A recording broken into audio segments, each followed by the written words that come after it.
I think the lack of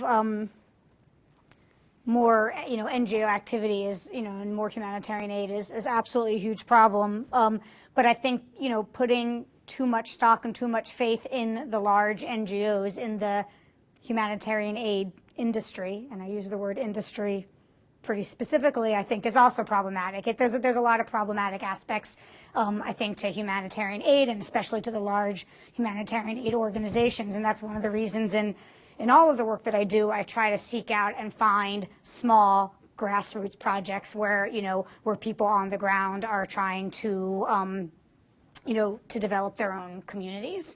Both because it fits in my philosophy of solidarity work, which is working in true partnership with communities, and also because, frankly, I think much more effective work actually happens, when it's being initiated, inside communities and from communities. And Simon mentioned, I think very accurately, that one of the reasons why there hasn't been, a huge influx of aid is that the situation is still really precarious. The South may slide back towards war. Schools that get built may get bombed.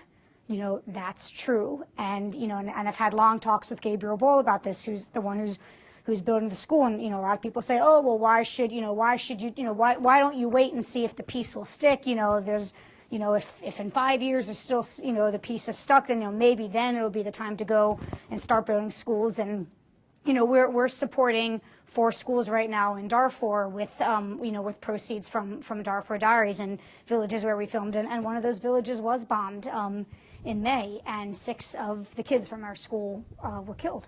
And it was, obviously, first and foremost, there was, horribly, traumatically devastating for the village and the family and those kids. And then also for me personally, questioning, should we be doing this? Is this the right thing? How can we be, sending kids to schools and then, the market where the schools gets bombed and those kids get, it's just horrifying. And the only answer that I could come up with that felt right to me is that, we have to do both of these things simultaneously. We have to give our kids in the world hope, and education, school, healthcare, that embodies hope, that embodies future.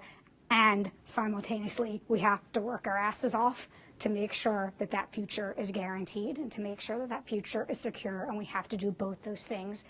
We can't do one first and then do the other. We have to be doing both of those, working as hard as we can simultaneously.